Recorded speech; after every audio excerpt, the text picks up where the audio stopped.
India news 24 मध्ये स्वागत। जाणून घेऊया आजच्या ताज्या घडामोडी।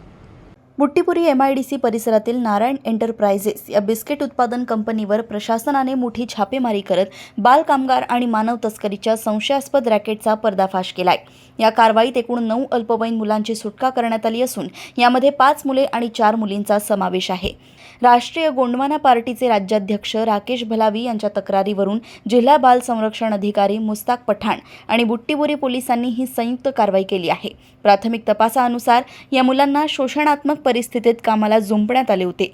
या प्रकरणी कंपनी मालकाविरुद्ध बालकामगार प्रतिबंधक कायदा, जुवेनाइल जस्टिस ॲक्ट आणि IPC कलम 370 अंतर्गत गुन्हा दाखल करण्यात आलाय। सुटका केलेल्या मुलांचे पुनर्वसन सुरू असून यामागे मोठे तस्करी जाळे असण्याची शक्यता पोलीस वर्तवतायत। अशाच ताज्या घडामोडी जाणून घेण्यासाठी बघत रहा इंडिया न्यूज 24।